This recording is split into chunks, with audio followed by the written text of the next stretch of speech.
There's a lot of things that are, new information coming with you as far as Mavs practicing for the summer league. How are you bracing yourself to take it day by day? For me, it's an opportunity to try and showcase my talents and my skills on an international stage.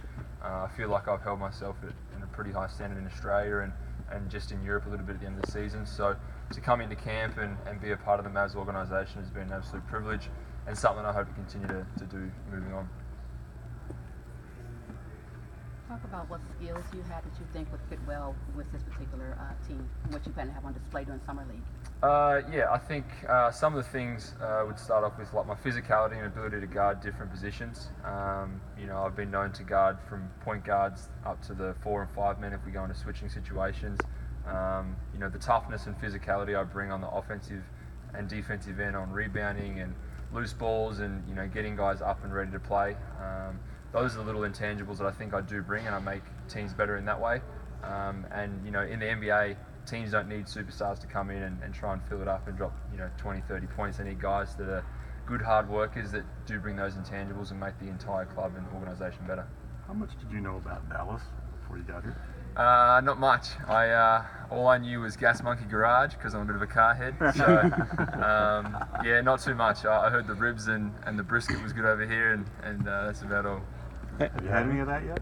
I had brisket last night, and I actually met Richard Rawlings last night as well at the same place. So I kind of ticked off my two wonder boxes. So you talked about guarding a bunch of different positions. Is that something you've worked on to translate your game to the NBA because it's become so important lately? Yeah, I think so. With the ability of Force to definitely shoot that three ball, switching defenses are becoming more and more, relevant in every single game. So, my ability to, play with my size and my strength, and I'm used to that physicality coming from an Aussie rules background and the Australian background. So, I have no issues going down on the block or switching on a fours in transition, and it causes a disruption. And then same thing, if they have to switch on to me being a 6'5" athletic guard, then it causes matchup problems.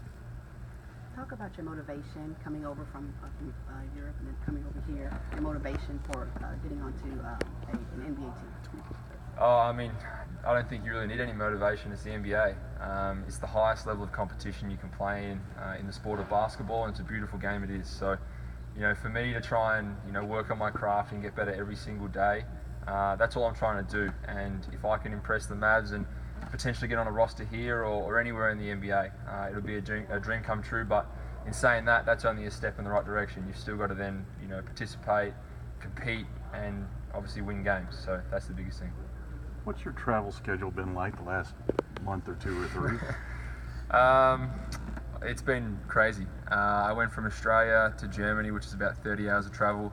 I played 6 weeks. Which way do you go there? All through the skies and all around the world, basically. I went from Germany back to Australia, and then I went on holidays to Indonesia. Went over to the Gold Coast, had a training camp back in Adelaide, and then flew to New York, over to California, to here, and then after this I'll go back to Australia. I'll have a camp there, and then obviously see what happens with the Mavs, and if not, then I've got a fallback plan to play in Europe. So I'm certainly getting up and getting the freaking flyers up there. That's for sure. Where'd you have the brisket? Something ice place or ice. Katie Tries Ice House. Yeah, it was phenomenal. Good spot. I recommend it definitely. It was really good.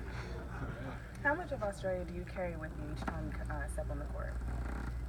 A lot. Every time I get out there, I know what I'm playing for, and I know my family's watching, and the country's watching, and they're proud of just the achievement of getting to an international stage. For me, that's not enough though. I want to get out there and I want to assert my dominance on the court on both ends, starting at the defensive end, and I think that's where I'm really going to help this team, especially through Summer League and here on out. But yeah, you'll hear me say mate and how you going a lot. So smacking butts and high fives and just being that kind of team guy. That kind of flows through me every single day naturally. So that's kind of come from my background as well. Thanks, man. Cool.